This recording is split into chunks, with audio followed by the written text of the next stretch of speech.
parle des choses célestes. Je pense que vous avez aimé et vous êtes très content avec la petite grâce que Dieu a mis en nous.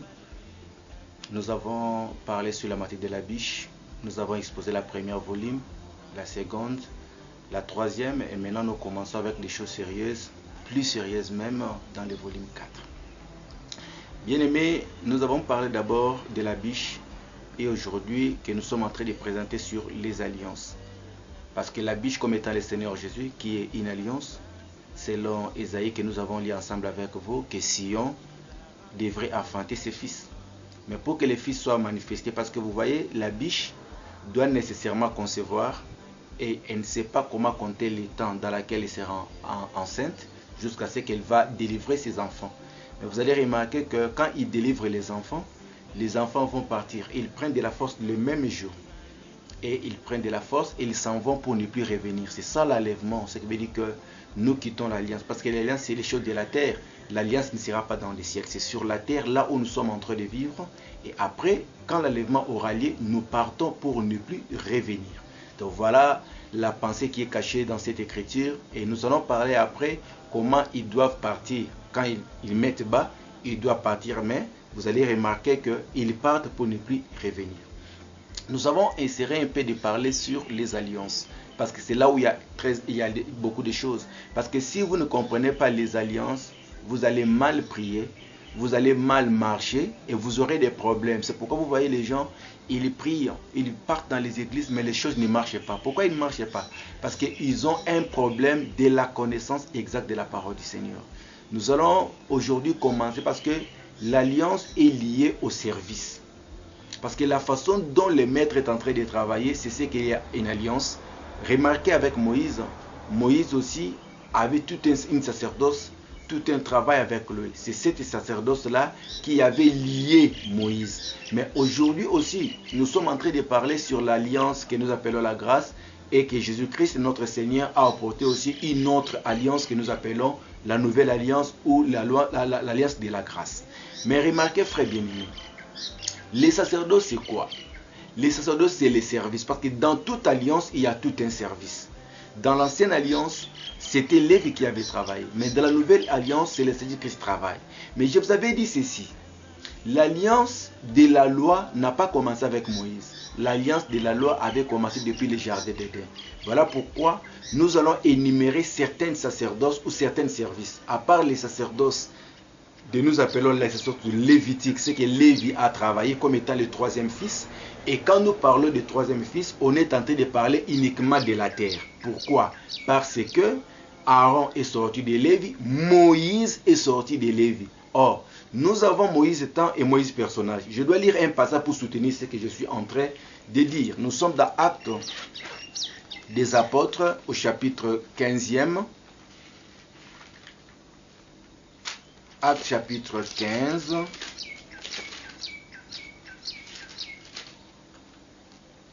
Verset 21. La Bible dit ceci. Car depuis bien des générations, Moïse est dans chaque ville des gens qui les prêchent, puisqu'on les lit tous les jours des sabbats dans les synagogues. On dit que depuis tant de générations, Moïse a des gens qui les prêchent. Ce qui veut dire que quand on dit prêcher Moïse, ce n'est pas on prend Moïse personnage ou on prend en quelque sorte les fils d'Amram et de Jochebed, on prêche. Non, mais on dit on prêche Moïse, veut dire qu'on prêche la loi. Vous comprenez? C'est ça parler ou prêcher Moïse, parler de la loi. Or, je vous avais dit que selon Romains chapitre 5, parce qu'on a vraiment besoin de témoins, chapitre 5, verset 14. Cependant, la mort a régné depuis Adam jusqu'à Moïse. Remarque, tu vois maintenant, on dit que la loi a commencé depuis Adam, parce que la mort provient de la loi. Est-ce que vous comprenez cela? Ça veut dire que cependant, la mort a régné depuis Adam. C'est qu'à partir d'Adam, la mort a régné jusqu'à Moïse. C'est qu'en Christ déjà, la mort est expiée ou la mort est enlevée. Vous voyez? Ce qui veut dire que ici, quand on parle de Moïse, on parle de Moïse de l'Horeb. Parce que c'est Moïse qui est descendu avec les 10 commandements avec les mers d'Israël. Mais lorsqu'on parle d'Adam maintenant, on est en train de voir Moïse étant depuis les jardins d'Éden, là où il y avait la présence de la connaissance du bien et du mal.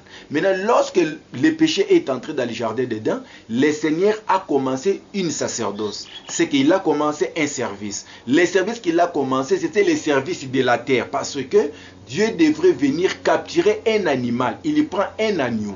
Il prend un animal, il l'égorge, il le tue. Après avoir tué, il prend ses vêtements. Donc le peau de l'animal, il fait vêtir Adam et Ève.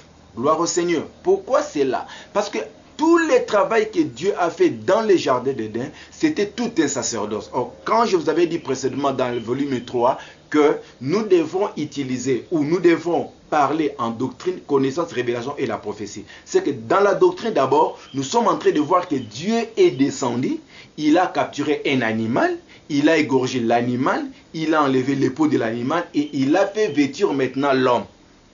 C'est dans la doctrine.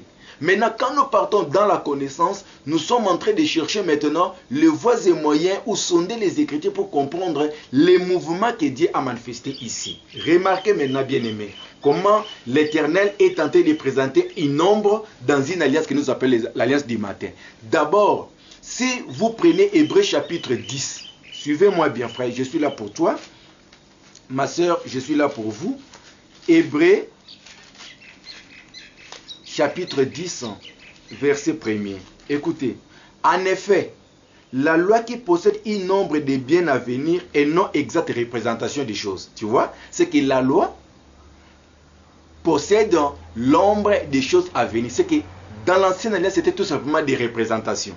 Or, quand Dieu est parti prendre l'animal pour l'égorger pour Adam et Ève, il a pris encore une représentation. Il n'a pas pris un homme, mais il a pris un animal. Ah, gloire au Seigneur. C'est pourquoi, frère bien-aimé, c'était une représentation. La représentation n'a pas commencé avec Moïse et personnage. Mais la représentation a commencé avec Moïse et temps. C'est que dans le jardin d'Éden, Dieu capture déjà un animal dont il nous présente déjà un nombre. Oh, gloire au Seigneur. Il dit, non, l'exacte réalité des choses ne peut jamais par les mêmes sacrifices qu'on offre perpétuellement chaque année amener les existants à la perfection. Ce qui veut dire que nous sommes déjà en Moïse, voir que les sacrifices qu'il faisait ne pouvaient jamais amener les gens à la perfection. C'est comme maintenant, même quand vous êtes en train de prier, vous priez selon la loi. Les pasteurs ou les docteurs, les prophètes ou qui que ce soit, vous dites que non, maman, pour que Dieu, papa, maman ou papa, pour que Dieu vous écoute, vous devrez vraiment offrir ce que vous sentez doux.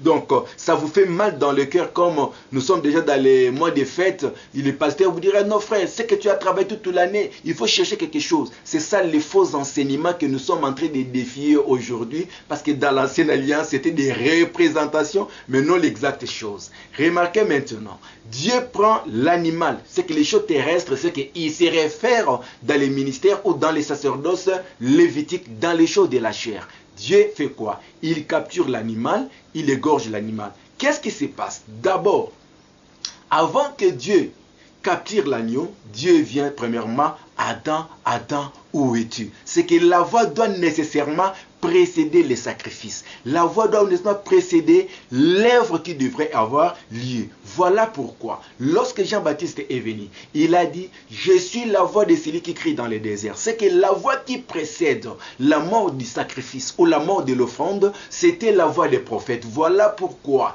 Dieu avait prévu des prophètes dans l'ancienne alliance. Ils venaient en tour de rôle pour chercher l'homme. Vous voyez, c'est pourquoi dans Hébreux, chapitre 1er, verset 1, il est écrit, autrefois, Dieu a parlé à nos pères par des prophètes, mais dans ces derniers jours, il nous parle par les fils. Ah, je comprends directement que non, la voix qui avait précédé la mort de l'agneau, c'était la voix des prophètes. C'est des prophètes qui étaient prévenus pour venir chercher d'abord l'homme. Maintenant, quand ils viennent, ils trouvent l'homme dans les péchés, ils doivent nécessairement maintenant avoir un sacrifice. L'Éternel capture maintenant l'agneau, il égorge l'agneau, et quand il égorge l'agneau, le sang doit couler sur la terre. Quand le sang coule sur la terre, la personne maintenant est justifiée. Vous voyez cela? Donc, pour montrer que l'Éternel, il était la première des personnes à commencer les sacerdoces, ce que nous appelons les sacerdoces d'Éden, c'est que Dieu lui-même a travaillé pour justifier l'homme. Pourquoi? Parce qu'il y avait déjà la présence du péché ou la présence de la mort. Nous avançons encore. nous retrouvons les sacerdoces de Noé. Qu'est-ce qui s'est passé avec Noé? Lorsque Noé est sorti dans l'arche, lui comme étant le père, vous voyez que lorsqu'il sort, il doit nécessairement couvrir la vie de ceux qui sortiront avec lui dans le temps, un sacrifice. Il y vient, il fait un autel, il bâtit l'autel, il sacrifie tous les animaux possibles pour que les seigneurs qui étaient lui-même le véritable dans la réalité cachée dans Noé, il dit maintenant quoi? Il dit la pensée de l'homme est tournée vers les péchés quand il est jeune. Quand Jésus vient dans Jean 20, il dit quand tu étais encore jeune, tu te conduisais seul. Mais quand tu seras vieux, une autre personne te conduira. Cela prouve d'autant que Noé, les sacerdotes qu'il a manifestés, c'était les sacerdotes pour introduire le peuple dans une autre vie. Mais ces derniers étaient uniquement l'ombre. Parce que dans Genèse, il est écrit que Noé, il épaisera la douleur que la terre nous a produit. Ce qui veut dire que la terre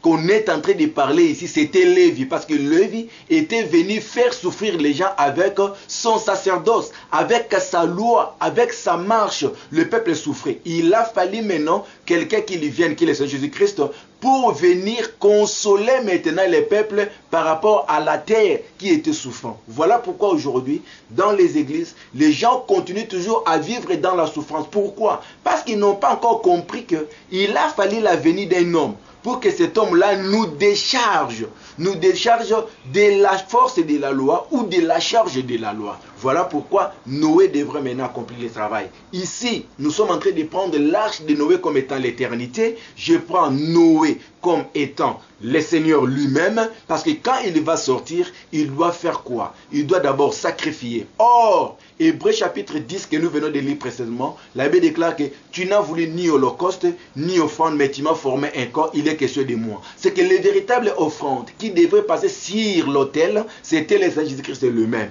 Et l'odeur, quand il parvient, le Seigneur doit agréer que lui-même. C'est pourquoi, frère bien-aimé, l'éternel Dieu n'agrée pas les sacrifices humains, n'agrée pas ce que tu amènes à l'église, mais le Seigneur agrée que son Fils qui est le Seigneur Jésus-Christ comme étant la grâce. Si le Seigneur est avec toi, ce qui veut dire que toi aussi tu es devenu une véritable offrande. Tu deviens maintenant l'offrande que le Seigneur doit nécessairement agréer. Nous arrivons avec les sacerdoces d'Abraham. Abraham devait monter à Morija pour aller offrir. Les gens qui n'ont pas les yeux ne peuvent pas comprendre. Frère, il dit, oh non, bien-aimé, vous savez que quand Abraham part offrir, il a offert les sacrifices importants. Aujourd'hui, frère, quand tu viens à l'église, apporte ton offrande, apporte ton Isaac, frère. Isaac d'abord n'était pas mort. C'est ce que peut-être nous allons peut-être vous éclairer encore davantage. Isaac n'était pas mort parce que Dieu ne contredit pas sa loi, Dieu ne contredit pas sa parole. D'abord dans la Bible, le Seigneur avait dit ceci dans Lévitique, que vous ne donnerez pas vos fils à Moloch. C'est un sacrifice humain. Vous voyez, Dieu avait interdit cela. Mais comment les mêmes dieux pouvaient demander une offrande humaine? Vous voyez, ce qui veut dire, il y avait une pensée cachée. Parce que quand Dieu a visité Abraham, il a dit à Abraham, oh, en ce moment-là, Abraham comme étant une alliance. Parce que j'ai toujours regretté, quand vous prenez Abraham de la Mésopotamie, faites de lui, il avait la foi, Abraham de la Mésopotamie, vous faites de lui votre père. Mais pendant qu'Ésaïe dit que non, Abraham ne nous connaît pas, Israël ignore ce que nous sommes.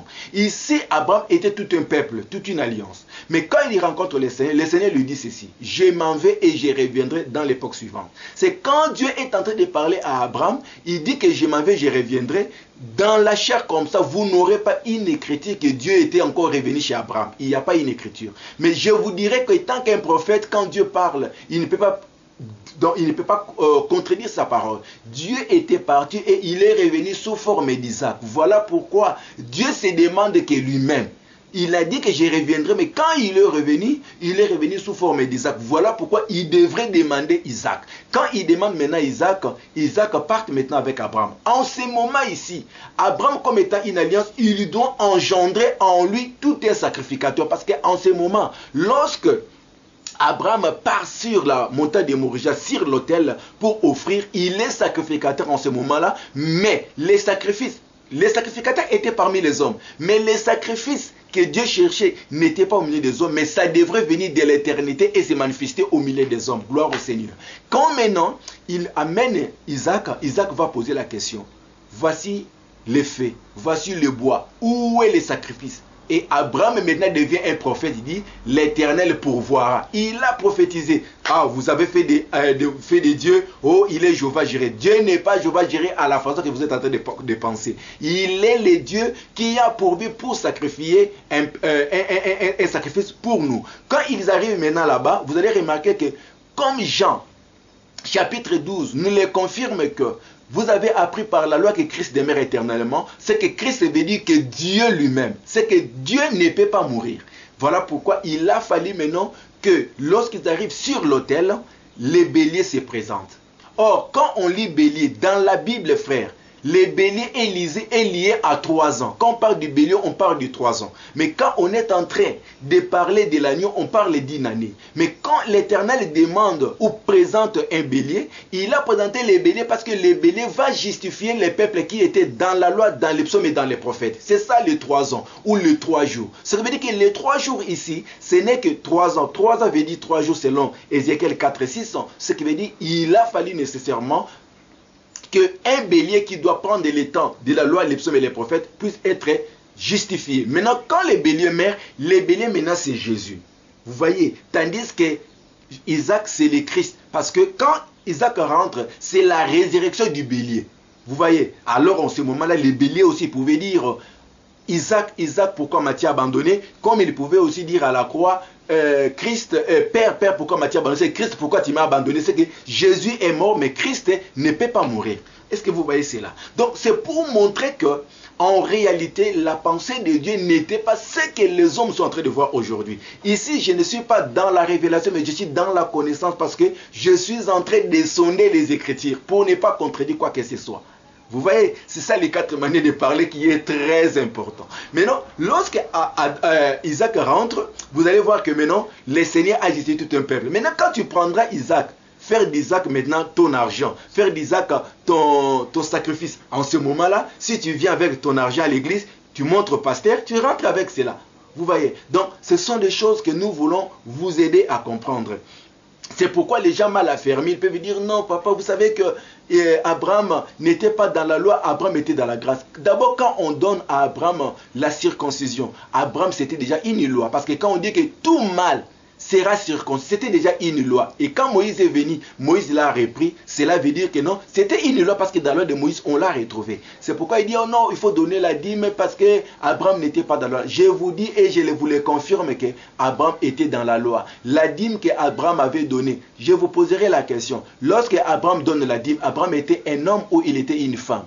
Vous voyez, parce que Abraham, avant de donner la dîme, il faut d'abord aller combattre. Il combat pour qui? Il doit combattre pour Lot. Or, Lot, ici, c'est une femme. C'est l'homme qui va combattre pour la femme. Ici, Abraham, c'est le Seigneur Jésus. Ce n'est pas le Christ, c'est le Seigneur Jésus qui a en lui le pouvoir d'aller délivrer Lot, Lot comme étant la femme. Voilà pourquoi tu verras dans la sortie ou dans la généalogie d'Abraham, Abraham donne naissance à Isaac, Isaac donne naissance à Jacob, et Jacob donnera naissance à Boaz. Vous voyez, et à Lot, Lot donnera naissance aux Moabites et aux Ammonites, à partir des Moabites que Ruth va sortir. Vous allez remarquer maintenant que pour prouver que Abraham était un homme, vous verrez que c'est en Boaz. Quand vous verrez que Lot était une femme, vous le verrez à qui? À Ruth, parce que Ruth était Moabite. Ce qui veut dire qu'ici on a un fils d'Abraham, ou la descendance d'Abraham qui est Boaz, homme, et Ruth qui est la descendance de Lot, en quelque sorte c'est une femme. Ce qui veut dire que c'était déjà pour confirmer qu'il y avait l'homme et il y avait la femme. Mais quand il part combattre, après avoir combattu, il doit maintenant revenir. Quand il y revient maintenant, ce qui veut dire qu'il doit nécessairement recevoir le pain et le vin. Ce qui veut dire que le pain et le vin revient du Père. C'est Christ qui donne le vin et le pain dans le Jésus pour que le Jésus maintenant expose cette pensée à l'église parce que l'église en a besoin. Mais remarquez, pour que les pains et les vins soient d'abord donnés, il faut que Melchisedec vienne. Voilà pourquoi on dit que Melchisedec dans Hébreux chapitre 7 a l'image de fils de Dieu. Ce qui veut dire qu'il parle de Christ. Mais quand il vient maintenant, il doit récupérer, frère bien-aimé, la dîme chez Abraham. C'est qu'il va retirer. C'est pourquoi dans dans Jean chapitre 20, vous descendez même dans chapitre 16, la Bible est en train de confirmer, Jésus a dit qu'il est avantageux que je m'en aille. Donc il est important que je parte au Père. Oh, gloire au Seigneur.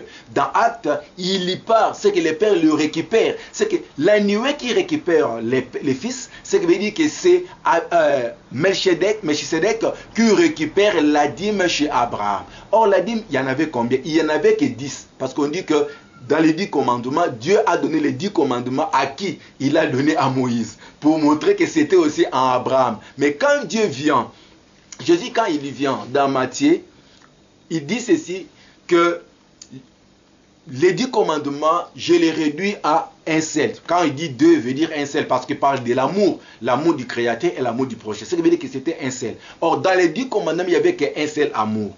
Vous voyez? Donc, tu aimeras. Quand on dit tu aimeras, c'était l'amour. C'est que parmi les 10 commandements, le Seigneur avait enlevé qu'un seul commandement que nous appelons l'amour, qu'il avait parti avec ça. Cela prouve d'autant, comme c'était le temps de la loi, lorsque Dieu est venu comme étant Melchisedec, il a repris qu'un commandement. C'est que sur les 10 commandements, il a repris qu'un. C'est pourquoi on parle que la dîme de tout. Parce que c'est l'amour qui généralise tout. Je ne sais pas si vous comprenez, frère bien-aimé. On dit que la dîme qui généralise tout.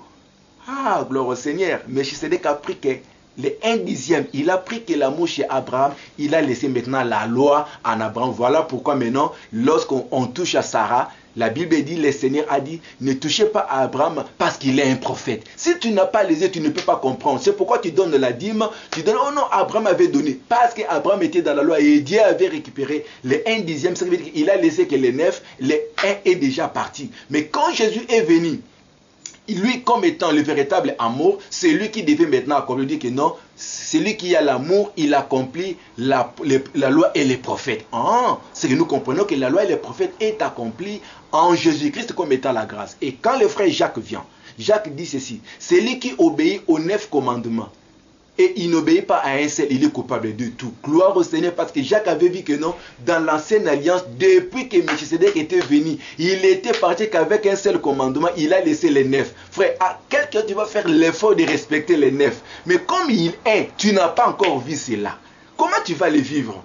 Tu vois? Donc, ce qui veut dire que quand la vie d'Abraham cachait tout un enseignement que nous appelons les sacerdoces d'Abraham, l'œuvre d'Abraham, que les gens n'ont pas compris et qui vivent dans le péché aujourd'hui. Vous voyez, frère, aujourd'hui, nous avons les sacerdoces que nous appelons les sacerdoces royales, que le frère Pierre l'a écrit. Nous sommes une sacerdoce royale, c'est que les sacerdoces de Juda.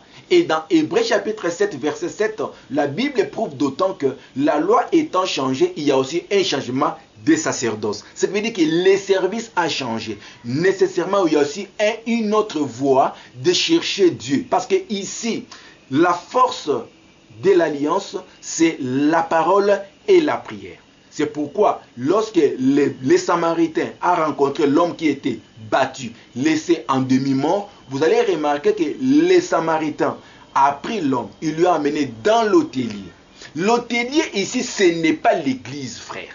L'hôtelier, c'est toute une alliance. Mais dans l'alliance, on retrouve les ministres de Dieu, que Dieu a remis des choses, il a remis les 2 talents. Vous voyez, les 2 deniers que nous appelons. Les 2 deniers, ce n'est pas la parole et l'interprétation. Parce que la parole, c'est déjà l'interprétation. Mais nous avons la parole et la prière, comme le frère Paul le dit à Timothée, que tout est sanctifié par la parole et la prière. Ce qui veut dire qu'il y a 2 grandes choses qui font la force de la nouvelle alliance, c'est la parole et la prière. La parole, ce qui veut dire que le pourquoi de chaque chose, ce qui veut dire que vous allez comprendre, vous devez vivre la parole dans la réalité. La parole revêtit les corps de Jésus-Christ. Vous ne devez pas marcher avec la parole ombre dans les temps de la grâce. Non. Maintenant, concernant la prière, Par rapport à la prière, ce n'est pas ce que nous sommes en train de faire. Oh, la prière, c'est le dialogue de l'homme envers Dieu. C'est faux. Ça, c'est le dictionnaire qui nous explique comme cela. Mais ici, selon la parole de Dieu,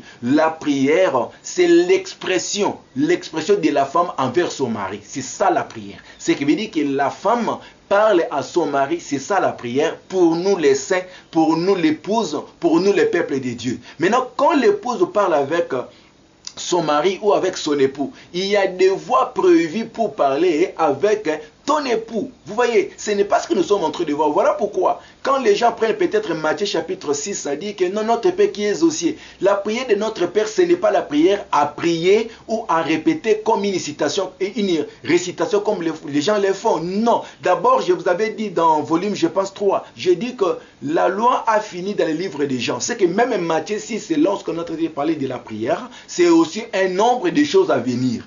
Vous voyez, mais il y a une grande chose, frère. Je sais que nous allons entrer même dans des prières. La prière, comment prier. Ce qui veut dire que pour prier, pour mieux parler avec ton mari, la première des choses, on prie dans l'alliance. On prie dans les promesses. Si tu n'as pas la connaissance de la parole, tu vas mal prêcher. Lisez même dans Jacques. La Bible déclare dans Jacques, vous priez et vous ne recevez parce que vous priez mal. Pourquoi on prie mal? La Bible déclare pour accomplir vos désirs. Ce qui veut dire que lorsqu'on est en train de prier, si vous priez pour satisfaire vos besoins, oh Dieu, donne-moi la voiture, oh Dieu, donne-moi la maison, Dieu, donne-moi la bonne santé, donne-moi ça. Dieu ne va pas agir. C'est pourquoi je dis que tous les pasteurs, ils prêchent mal parce qu'ils vous montrent les choses de la chair. Mais ici, on dit, quand vous demandez, vous ne recevez parce que vous demandez mal, envie de satisfaire vos besoins. Ça veut dire qu'à la manière dont les pasteurs nous prêchent aujourd'hui, que quand tu es en train de prier, tu pries pour satisfaire tes besoins, pour demander des choses terrestres. Mais ici, il est question maintenant d'accomplir Matthieu qui dit, cherchez premièrement le royaume. Donc quand tu es en train de prier, tu pries pour chercher d'abord le royaume. Tu es en train de montrer l'intérêt de ton époux en toi, frère. L'intérêt de l'enseignement en toi. Maintenant, c'est pourquoi j'ai dit ceci. Il faut d'abord comprendre la parole. Parce que Cana comme étant l'héritage de l'épouse, l'héritage des sangs. La Bible déclare que là où foulera la plate de votre pied, ce dernier vous sera accordé. Or, le véritable Cana, c'est le Seigneur Jésus-Christ. Quand tu prends possession de Jésus-Christ, tu prends possession de la parole, ce dernier maintenant deviendra une prière pour toi. Tu dois commencer uniquement à prendre ce qui est dans les Cana. Ce qui est dans les Cana, c'est que tout ce que tu es dans les besoins qui se trouve dans les Cana, c'est ce qui t'appartient. C'est pourquoi Jésus a dit, le monde ne nous appartient pas. Nous ne sommes pas dans ce monde. Maintenant, quand tu es en train de prier, frère, tu es focalisé avec les choses de la chair. Le Seigneur sera toujours loin de toi. Le Seigneur sera loin de toi. C'est pourquoi, quand vous êtes en train de prier, le frère Paul a dit dans 1 Timothée, vraiment, laisse-moi d'abord lire un tout petit peu pour vous. Chapitre 2, verset 1er.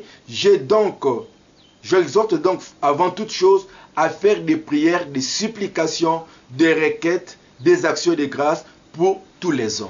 Ce qui veut dire que la Bible reconnaît la prière de supplication, la prière des requêtes, les actions de grâce que le Seigneur reconnaît. D'abord, je dois commencer par action de grâce. Action de grâce, la prière d'action de grâce, ce n'est pas donner l'argent, donner les offrandes, offrir comme vous voulez faire. Non, frère, c'est faux et archi faux. Je défie cela au nom de Jésus-Christ. La prière d'action de grâce, c'est reconnaître l'œuvre du Seigneur dans ta vie. Par rapport à quoi? Par rapport d'abord à l'œuvre de la croix. L'œuvre de la croix, c'est le travail le plus excellent de toutes choses que Dieu doit nécessairement recevoir l'action de grâce de ta vie chaque jour. Par rapport à la joie, par rapport à la paix, par rapport à la connaissance exacte de la parole que Dieu t'a donnée. C'est ça la prière que nous appelons l'action de grâce. Ce n'est pas l'argent. Dieu te donne l'enfant. Dieu te donne, il te donne des enfants où tu mets au monde un enfant. Ce n'est pas apporter l'enveloppe chez les pasteurs pour lui donner. Cela est une exemple. Non, frère. L'action de grâce est exprimée. C'est pourquoi Hébreu dit, nous devons offrir à Dieu le fruit de nos lèvres. Ce que nos lèvres confirment, c'est l'œuvre du Seigneur. La première des choses. Deuxièmement, on est en train de parler de la prière de supplication. La prière de supplication, c'est quoi? C'est briser le cœur devant l'homme. Montrer à l'homme que tu es incapable de quoi que ce soit. C'est ça la prière pour une épouse, la prière pour un saint. Ce qui veut dire, la supplication, c'est montrer à Dieu tes incapacités, que tu ne peux rien. Mais je vois, quelqu'un est capable de gêner. 21 jours, capable de jeûner 50 jours, capable. Donc Dieu voit que tu es forte, tu es capable de tout. C'est pourquoi tu es en train de prier. Les gens croient que quand ils jeûnent, ils prient comme cela, en désordre, comme ça, en train de jeûner au tolonacé, whatever, que Dieu est avec. Non, frère. La Bible déclare dans Matthieu que tout ce que me dit Seigneur, ça n'entre pas dans le royaume. Malgré ils diront, n'avons-nous pas fait des miracles. Ça veut dire que toutes ces choses que vous êtes en train de voir, mais les miracles qui se font, tout ce qui se font, la prospérité à la manière des hommes, cela ne prouve que vous avez les maris. Isaïe 4 le dit. Les femmes diront, nous allons manger notre propre pain. Donne-nous uniquement de porter ton nom. Ils ont leur pain. Or, le pain, c'est la parole. C'est ça leur confession, leurs enseignements, qui n'est pas l'enseignement de Christ, frère. Mais la supplication, c'est d'abord la connaissance exacte de la parole de Dieu. Pourquoi tu pries 21 jours? Tu pries 21 parce que tu n'as pas compris. Oh, parce que Daniel avait fait. Daniel avait fait la prière des 21 jours, qui est l'ombre des choses à venir dans la révélation. C'est 7 fois 3, 7, 7, 7, qui fait 21 jours. 21 jours de Daniel, c'est toute une alliance. Je viendrai quand je dois commencer à parler sur les jeûnes et prières. Aujourd'hui, frère, les jeûnes et prières, c'est uniquement 3. Nous avons la prière d'un jour, acte 13. Nous avons la prière de 1 et de 3 jours avec le frère Paul, acte 9. Et nous avons la prière de 40 jours. La prière de 7 jours que le frère Paul avait fait, c'était pour que les gens qui les condamnaient, qui les refusaient la loi, ils devraient nécessairement le faire pour que cet scandale ne soit pas manifesté. Mais cela ne prouve pas que nous devons le faire aujourd'hui. C'est que dans la grâce, il n'y a que la prière d'un jour, la prière de 3 jours, la prière de 14 jours. Je reviendrai là quand je commencerai maintenant à détailler dans cette alliance que tu es au milieu de la biche, ou tu es dans l'alliance que nous appelons la grâce. Maintenant, dans l'ancienne alliance, on avait la prière d'un jour, on avait la prière de 3 jours d'Esther, la prière de 7 jours de David, on avait la prière de 21 jours de Daniel, la prière de 40 jours de Moïse. C'était l'ombre des choses à venir. Et Jésus, quand il a fait la prière de 40 jours, il l'a fait aussi dans l'ombre. Frère, vous devrez avoir les yeux pour voir.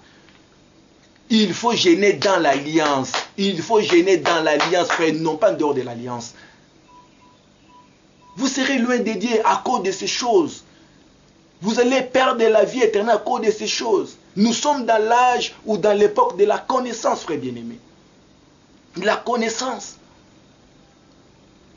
Nous avons la prière de supplication. La prière de supplication, c'est que tu peux mal marcher, tu peux commettre une erreur, tu peux commettre un péché. C'est la prière de supplication qui vous approche. Ici, il n'y a pas les prières de pardon. Oh non, vous devrez confesser. La prière de confession, la prière de délivrance, il n'y en a pas ici dans la Bible. Mais dans la prière de supplication, la délivrance vient. Le pardon vient, la justification vient, la joie vient. Toi uniquement, tu fais descendre ton cœur par rapport à... Quand on parle de supplication, on regarde l'œuvre de la croix. Maintenant, quand on est en train de parler de la prière des requêtes, la prière des requêtes, c'est la prière que les saints ou le peuple de Dieu adressent les uns pour les autres. Tu peux prier pour ta famille, tu peux prier pour un pasteur, tu peux prier pour des frères et tu peux prier pour des soeurs. C'est ce que nous appelons les requêtes. Les requêtes veut dire quoi? On fait les échanges des cas que nous pouvons avoir au milieu de nous, mais non pas la prière d'intercession, parce que l'intercession veut dire intervenir en faveur d'eux. C'est quand quelqu'un intervient, ipso facto, il faut qu'il change la volonté de Dieu sur un point quelconque. Mais ce qu'ils font, tu peux faire la prière d'intercession. Combien sont morts dans des hôpitaux, dans des maisons? Oh non, on fait la prière d'intercession pour quelqu'un et il meurt. Oh non frère, c'est la gloire doit arriver à dire. Non frère, si tu fais l'intercession, quelqu'un meurt, appelle-moi, nous allons t'arrêter. Parce que tu enseignes mal. Un intercesseur doit nécessairement changer. Voilà pourquoi, alléluia, quand je vois Abraham, Abraham a fait l'intercession pour l'autre, sa femme. Et Dieu a changé, il peut tuer tout le monde, sauf l'autre. De la même manière, nous voyons Moïse faire la prière pour Israël et Dieu a changé. Et quand le Seigneur Christ est venu dans 1 Timothée, je dois lire cela parce que j'aime beaucoup la parole du Seigneur. Alléluia. La Bible dit ceci. Qui veut que tout le monde soit sauvé et qu'il parvienne à la connaissance de la vérité. Car il y a un seul Dieu et aussi un seul médiateur entre Dieu et les hommes, Jésus-Christ est homme. Ça veut dire que Jésus-Christ homme, il est le médiateur, il est l'intercesseur entre Dieu et les hommes. Ça veut dire que quand on a Jésus-Christ qui intercède pour nous. Donc, on a la facilité de trouver une faveur, une grâce. Ça veut dire que l'intercession, ceux qui les font, ce sont des porteurs d'alliance. Ce n'est pas tout le monde. Oh non, nous avons un groupe d'intercesseurs. C'est faux. Ce sont ce que nous appelons les choses du groupe de prière. Les gens qui étaient dormis et qui se disent réveillent aujourd'hui, c'est ce qu'ils enseignent mal. Donc, voilà, frères bien-aimés, ce que nous sommes en train de voir. D'abord, on a un problème de sacerdoce. On a un problème de la parole et de la prière. C'est deux grandes choses. Les sacerdoces, c'est ce qui relie toute une alliance. Tandis que ce que nous sommes en train d'appeler la prière et la parole, c'est les deux grandes choses. La parole qu'on te présente doit nécessairement avoir la loi, les psaumes et les prophètes interprétés que nous appelons aujourd'hui la grâce. C'est ce qui est la parole parfaite pour nous. Frères, faute de temps, nous allons aussi continuer avec la suite après. Que le Seigneur vous bénisse. Celui qui veut me contacter, 084 810 50 43, il m'aura